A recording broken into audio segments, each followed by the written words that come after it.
Yes, aloha authentic.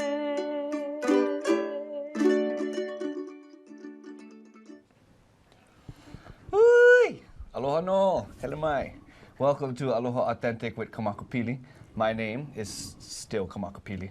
Today we have a very special featured guest, artist, award-winning local Hawaiian artist, Aaron Kawaiʻaeʻa. Welcome to the show, bro. Thank you for having me, bro. Thank you very much for coming today. Yes. Appreciate it. Today we just wanted to be able to share with all of you his beautiful work, and it's not just physical paintings. The beauty of it is the stories and the kauna that follows and that trails behind the painting. So let's just jump straight into it. Before paintings, actually, the first work that he worked on, right, was a children's book called Kohala Kuamoʻo. Kuamoʻo, yep. So give a little mo'olelo about that while I bring the book out. So yeah, the book, the book was really, I guess you could say, a beautiful accident. My son, Kekaulele Kawaiʻaeʻa, attends Kamehameha schools, and in 2009, I think he wrote, or 2008, 2009, near the end, he was about 8-9 years old, and he wrote a story about his inoa. It was a school project, and it says all that in the book. And it was a school project, and he wrote it, and it'd be, how fun would it be, Dad, could you do a little artwork for my presentation? So I did a little piece. The teacher got wind of it. It just started going up the food chain until it hit Kamehameha Publishing. And they loved it. They signed us to a contract, and then we did this book, and then the rest is history. So this book came from a school report? A school report. A 5th grade school report, yeah. 5th grade? Yeah. And how, by the time he finished, the book was published? It was published in 2010, and he was going into his 7th grade, 6th, 7th grade, yeah. So you drew the pictures. I drew all the artwork. Your son wrote it. He wrote it all. And your dad, he was included as well. My dad was more the story and kind of coaching us along. Yeah. So this was a whole ohana kind of a base. It was project. a whole ohana thing, and it was never intended like that. It just, the stars were aligned. It just happened, and we ran with it. Yeah. And that basically helped start my career. As an artist, I landed up winning a National Illustrator Award for it, and won numerous awards. We got to travel to DC. We, represented the state. It got put in the Library of Commerce. So you traveled the whole country with this book? Not the whole, but we did DC. We did some book tours and stuff like that, and it was really awesome. How was that? I've personally never worked with my father. Yeah. Working with my brother and my father, actually, I kind of stay away from. I don't know how good we can be, finishing a long project like this. But for you, how was it? I love you, dad and brother. I love you. But for you, how was it working with your? Beautiful. It was a lot of fun creatively working. Actually, the creative process, it was really my dad, my mom, and my son working on the editing and whatnot. When it came to the art, as the art diva I am, I was like, just stay away. Let me do this. And so I did my part. They did theirs. But as it all came together and we got to travel and stuff, it was really easy for all of us to be in our own. How does your process of drawing, I know because every artist, for myself, I have my own process, and it's hard to explain that to people too. Your process of creating an image, say something like this. Right. How did that? I think I know every artist is different, but I think at the same time there's a lot of similarities. I know a lot of painters and artists, as myself, we always have reference pieces, right? So whether that be you have a model actually right there that you paint or you draw from, or you take photos, or you look on the internet or go to places and archive footage and stuff like that. Either way, a reference is always important. Everything with me starts with the idea, I always and the inspiration to my ideas can come from anywhere. It can be from dreams, it could be from running, exercising, taking a shower, anything, all of a sudden it'll just click in my head, and I always write it down. So for this process, it was working with the editor and working with my son. We kind of knew the images that were important to put in the story, so it came fairly easy, and okay, one question. I always curious because to create a story of history, right, not knowing what the characters people look like, how do you come up with your images of these profound characters or actual real people in Hawaiian history, but not know what they look like and be able to portray them in a So for me, because of I try to be authentic with the wear, you know, hairstyle, weaponry and whatnot. But I kept it close, you know, especially with the way the background was. You know, the foliage we have nowadays in Hawaii is a lot of invasive species. Back then it wasn't. So it probably looked a lot different. So most of the shots you'll see, I kind of really wanted to focus to the person and the face. That way, you know, you could kind of mask the background and it's not as prevalent. But yeah, I tried to focus on the people and make them as authentic as possible. I mean, honestly, I took a lot of my friends and families as models. For real? Yeah. Like, take for instance, if you go into the middle, or not the middle, but this one, I used my dad in the garage. I told him, put the Afghan on and just put your head down. Don't ask questions. I took the shot, and that's what came out of that. So, No talk. just don't worry. He's like, what are we doing? So that's how that came out, yeah. So I'm guessing all these people, they're all family members and friends, yeah. Right I just utilize the resources around me, you know, instead of, you know. So are you working on a second book? The second book is actually, it was written, my son wrote it right after this one. Oh, yeah. Or at least a year or so after. It was, once again, from the universe, it was presented in our laps, and he ran with it. But we're still, you know, I got really busy with all the other art that I was doing. You know, I put out a gallery series, a post series and whatnot. And so it kind of halted it, but that's still in the works. It's still there. So you mentioned post series. Let's go on to that. So what is this post series? I've heard about it before. It was a dream, long time dream. I was just always fascinated with black and white imagery. And as an artist, you know, the two basic colors, you know, I wanted to show my ability at portrait art, you know. And I wanted to do something about, it was more, I call them Hawaiian heroes, you know. I wanted to focus more on somewhat modern, not so ancient like Kohala Kuamoʻo. Yeah, they have all those like portraits of old. Yeah, but more towards the, you know, the elites, and then more leading on to this current day and age that we live in, you know. And so that's where it came from. I just wanted to honor them, you know, being inspired by them. So who did you do then? I did 7 for my first gallery show. I did Princess Ruth. I did Iolani Luahine. I did Kahanu Lake, Edith Kanakaole, Herb Kane, and Pavahi. And I seen there was a newspaper article, I forget what newspaper it was, but that you donated. It was the Princess Pavahi one to Kamehameha schools in Hilo, right? In Hilo, yeah, I did that. It was actually a one trip. We donated there. Then we went to the Kalikolani Center at UH campus. Donated Ruth there, and then we went to the Kanakaole's halau. So you're not selling any of these? No, I mean, when I decided these heroes, I was so inspired by them that I really felt, you know, ole, you know, to profit. I just wanted to honor them, you know, and I feel like, you know, blessings will come later, you know, but it was really important for me to do that. I have so many other ideas and landscapes of art that I want to get into, but this one, I was like, you know, it just felt right. And How so did you get those 7? You got 7 people. How did you get those particular? There's so much people. It's endless, and it will be endless. I mean, there's a lot more that I'm going to. For instance, the one I'm currently working on is George Helm, you know, and I'm kind of taking it like to the landscape. But to me, these are people that were selfless in their acts to try and better ourselves as Native Hawaiians and promote Hawaiian values and stuff. And like in George's case, giving his life for it. So. I just wanted to give him his props, you know? Yeah. Especially as a young artist. So you donated Pavahi, you donated Princess Ruth, and you donated... Edith Kanakaole. Edith. So with all the other ones, I know we have a footage of Herb Kane. Yeah. For example, is there any place in mind? Are you looking for some place on that? You know, the places we donated to really honor them.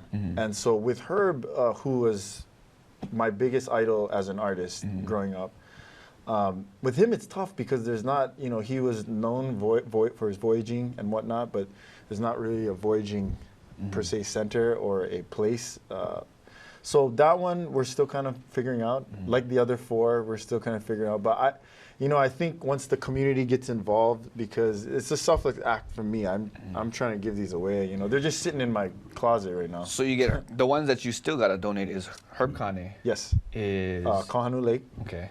Anti'io, and Kawena Pukui. Okay, so I'm just gonna throw it out there. He listed what he wants to donate. Free so if paintings. you, by any chance, have any ideas where any of these 4 paintings could be donated to that And give honored, homage and and honored, honored to yeah. them, by all means, shoot us an email to kamakapiliaislandconnection.com, or you have an email?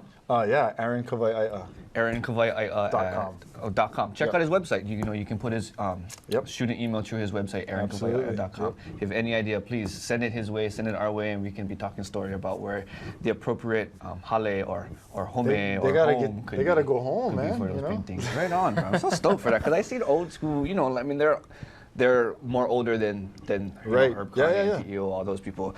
So to do a contemporary version of that for someone at least our age that a little bit more familiar Well, with that's them what I makes- also make wanted a to big do difference. is the age group, is because I was like, well, I'm a young Native Hawaiian artist, and I want to honor these people that, like sometimes we look at the past as being those are the people we're supposed to look up to, and I was always like, why can't we look up to the people that are now? Like, but they gotta die for us to like acknowledge them, that doesn't need to happen. So I wanted to throw that out there. I mean, obviously, I'm trying to work my way up to the current living people, but they're out there. Just put in me a question. Have you always been an artist? I mean, you're so inspired. You have so much ideas, at Yeah. least for one topic. Right.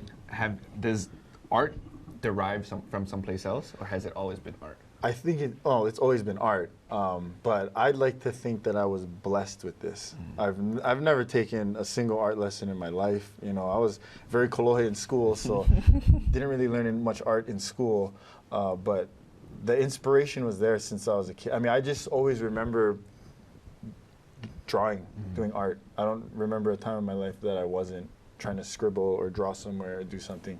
Or more important, having these images. I mean, I think that's the biggest thing with me.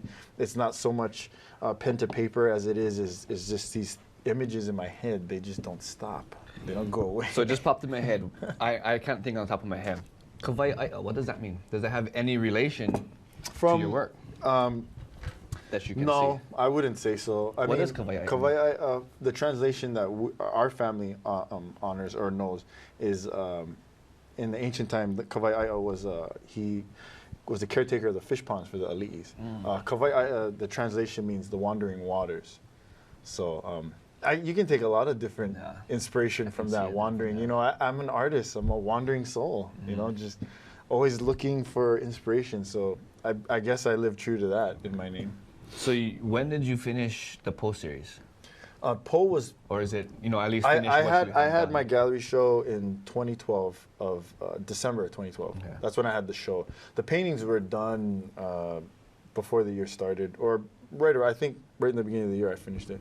How long does it take you to do? I mean, because the canvas too. Right, It's a yeah. big canvas, so it makes a difference. Well, in the and size. How long? I build all my own canvases. Oh, for I real? stretch them, I build them, and stuff like that. Wow. Because, I was from day one. I was never really satisfied with buying them because they limit me in size, and that limits my ideas. Oh, it has to be this size, or it has to be a 2-part painting. So I would What do you just mean? I mean, build them. I didn't know you had a stretch. What you stretching the material? Yeah, you over? buy the cotton canvas material. You can buy them in rolls, and then you just build with wood. I like to use poplar, and you just cut them and frame them. You install them correctly, and then just stretch them. There's a process, but it's pretty easy. So you had Poe series. Yep. Well, so book came first. Book, it was literally 2010 book, and then 2010 and 2011 was book touring and stuff, and then 2012 I had my first gallery show, which was Poe, and then 2013 I had my second solo exhibit, which was Kalo. And I Kalo took a series. break in 14 because I had a baby, and now I'm ready to go again. So Kalo series. Yes. What's the story with that one? So- Because we have this painting over here Right. of the Kalo. This is Kalo flag, right? It's actually called Ike Kalo o Keola, which means Kalo is life, life is Kalo. Okay. This, in my opinion, I did 12, and it was a big list of ideas I had. I mean, basically, what it comes around, I had it planned that I wanted to do Poe, and show my portrait side, show my serious side. Wait, okay, so Paul, I remember you telling me this, and I just remembered now. There is a difference that you painted with Poe series, right? You paint on black. Or I black out the canvas. You black out the canvas and you paint with white. So what you're really doing is painting the negative. How the heck did you come up with that? What made you even think about that in the first place? Well, because of pole. Okay, You know, the for the mo'olelo name. behind pole Yeah. is, you know, out of darkness comes light, right? So that's what I wanted, is out of complete darkness, I wanted these heroes to Yeah. get their light, So basically. just remember that when you look at these images, when they put them on top of the TV, or even if you just go look on aaronkawaiʻaeʻa.com and they have the photos, remember that when you're looking at these poles, it's not a white canvas and they paint black. It's a black canvas and you paint white. Like, to me, that just trips me out because you're completely, in my head, you're I black rolling it out out the, first. you know, Yeah, I the black negative over. of the film. and Right, stuff. Is there a difference in painting a negative than there is a positive? I mean, because I, you know, came from some humble means, I never had the resources growing up, so I would always draw opposite. So like if I had a white piece of paper and I wanted to draw a lot of detail, I would draw the darkness and I couldn't highlight it, or at least I didn't figure out there's techniques to highlight it. So I would draw the darkness in, and then you know, the absence of the white would be all the highlights, right? So with the pole, it's just the reverse. I mean, to me, it came kind of easy because all the years of doing that. Yeah, I just remember. I mean, I had to point that out because I remember when you first told me that, I was just like, how the hell do you even have the image of a negative in your head? Anyways, Right. moving back forward to where it was Kahlo series. Yeah, so with Kahlo, in my mind, I always thought I wanted to put the serious pole, the deep meaning, and the black and white, and these strong portraits out. And then I wanted to, you know, come out right after with showing the other side of me, which was very lighthearted and, you know, more comical. And that's why the Kahlo one was a lot of color, super funny, not serious at all. There is an undertone. I wanted to show that the Kahlo plant represented the native Hawaiian in modern society or today. So you had Sleepy Kahlo, you know, Sleepy Hollow. You had R2 Kahlo D2, like R2D2. You know, all these playful things, you know. And that's all I wanted to show, just a different side of me and a whole different color coming from the black and white. Yeah. So, it was fun. What did Kahlo? I mean, is there a reason why you chose Kahlo, other than the fact that Kahlo being Haloa, the first Hawaiian man? For you personally, was there a reason why you picked that rather than, I don't know? No, exactly what you said. I plant? mean, it just, I've always, as Native Hawaiians, we all know how important Kahlo is to us. And so that was a no-brainer. I was like, if you know, how can I incorporate an image that can tell so many stories and just be singular, you know? And I was like, wow, the Kahlo plant, you know? And so it was perfect. It just made sense. I don't think too hard. Like, what's funny is my process is I have these flashes of ideas and stuff like that, and I just run with it. And as I start painting other ideas, other things might incorporate as I go. And then as it's all done, I step back, and then I'm like, wow. You know, I'll look. I didn't even realize that would make sense. You know, I wouldn't plan for that one to coincide with this one, but it does. You know. Yeah. So, good accidents. Yeah. Waiting to happen. What about? I mean, give us a little manaʻo and moʻolelo about this particular painting, because I've seen the other. You know, some of them. I don't know if I've seen all of them, but out of all of them, especially for my mom, she chose to buy this one because we have this picture hanging in our living room now. It was, you know. Initially, so just like actually I was telling you, I'm glad you brought it up. With this one, and I can't go into detail because I don't want to, you know, get anyone in trouble. But with this one in particular, because they were all kind of funny, this was the only real serious one. And with this one, and it landed up becoming my favorite one. And it was the most emotional process out of all 12 of them that I went through. This one was an image again. I just had this image of in complete darkness, and this Kahlo plant basically was like almost growing out of the Hawaiian flag, you know, just kind of growing out of it. I just had the image. I didn't know what it meant or nothing.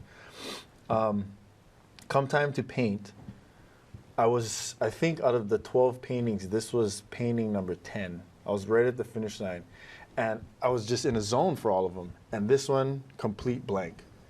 Now, I know what the image is. I know I have the photo references. I mean, it's not hard. But for some reason, I just was wasting paint. I was wasting canvas. And I was getting really frustrated. I just drew a complete blank, an artistic blank. And I met up with a friend of mine for lunch. And he had just been terminated from his company. And it so happened, he's a Native Hawaiian, it so happened to be, the boss was another Native Hawaiian, you know, and the grounds of termination is whatever, but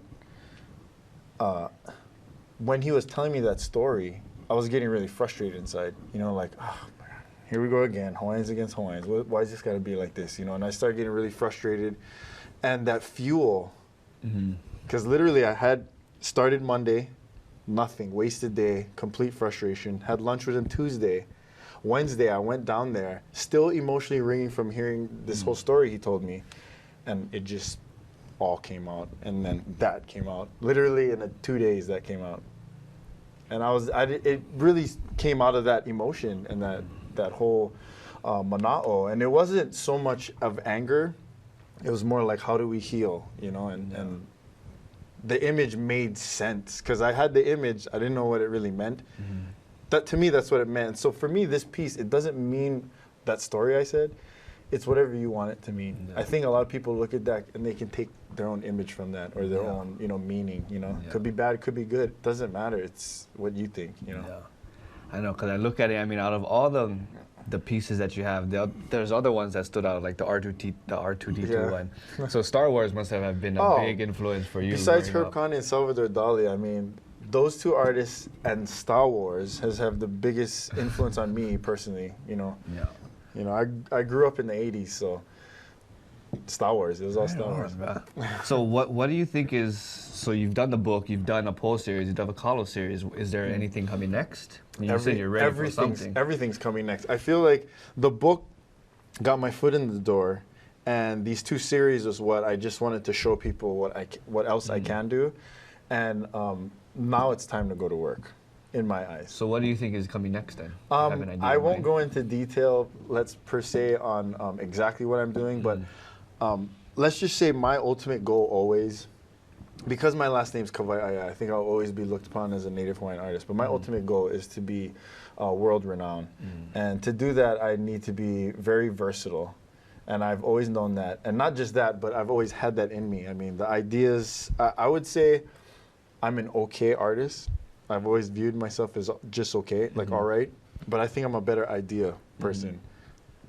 That's more of my strong point, is my concepts and ideas. And I try to get better as an artist through that. Right on. Well, I'm really excited to what comes next. Since you ain't sharing anything, I'm going to have to assume what's coming next. It'll always be different. I definitely want people to know that, is you always get diversity from me. You know, there'll be Hawaiian incorporated in some things, but for the most part, it'll be a very diverse range. Well, I think at least with these first two series, you've already laid the foundation of, I mean, your foundation. It's about being Hawaiian. It's about culture. It's about Hawaiian history. It's inspiring. I mean, you know, because back growing up and stuff, I mean, really, as an artist, besides Herb Kane, there weren't many native Hawaiian artists. There's a lot of artists from Hawaii that are very inspiring. But as my own blood, you know, and not seeing them there, and only seeing him there, but the success he had, I was always like, man, I just want to inspire, because, you know, we're very talented Hawaiians. So there's a lot there, but there just needs to be that push, because I think sometimes small island, you always have more of a small mentality. And from there, like, I mean, it just came in my head, you have local artists, and then we also have, well, say Waikiki, for example.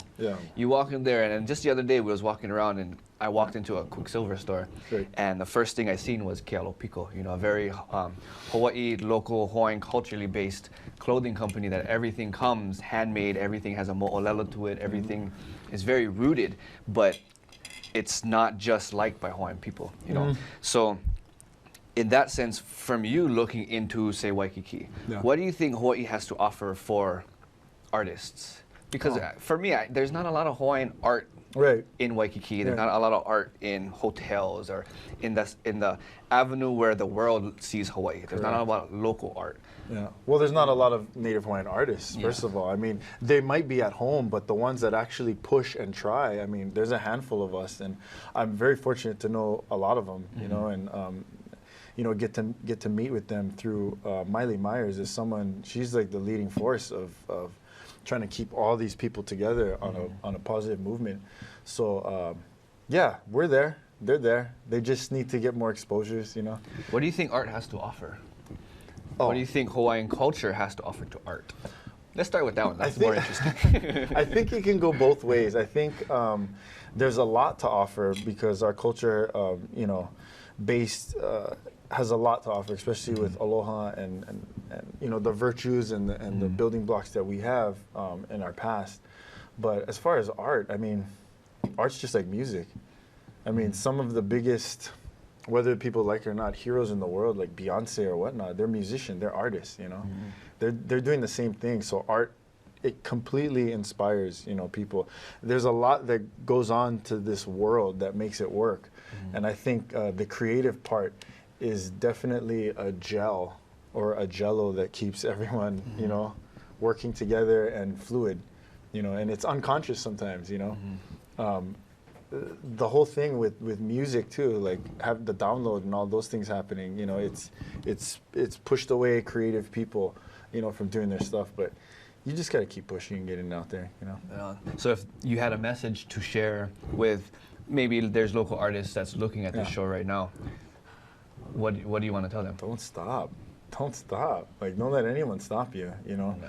I mean, it takes a village, you know, for all of us. I mean, I couldn't gotten that book out if it wasn't for a lot of people in line. Same thing with all my painting series. But inevitably, it's you. No one's going to get behind you if you're not all in.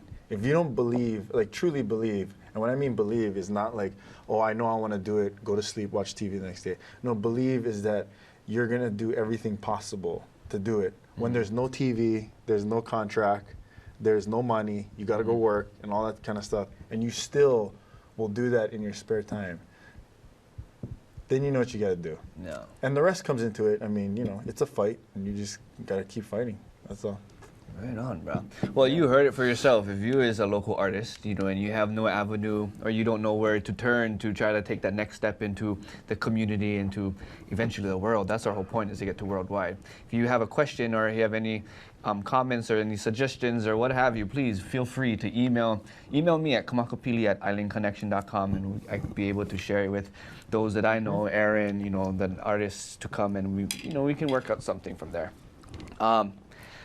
The clock is ticking down. I've been eyeing it out the whole time. So I gotta make sure I stick to the time. So we're coming to an end. Thank you very much for paying attention to today's episode. I was all stoked, and all the things that you've shared, I'd never really heard a lot of. Thank you, them. So same time as I'm listening it for the first time, you're listening to it the first time as well. So next time, keep up. Look us up at Facebook on Aloha Authentic with Kamakapili, and you can keep up with what may be coming up on future artists, as well as our raw footage. If you have any ideas of other artists that you want to maybe come onto the show and have talk story with, by all means, shoot us an email on that. Other than that, is there any last things you want to say? Cheers, bro. Cheers. Mahalo nui for paying attention. Ahui ho. Ahui ho, and don't worry, next time I'll be bringing the poi. Aloha no. I'm going to get some of that, man. See the spirit of aloha through the arts with aloha.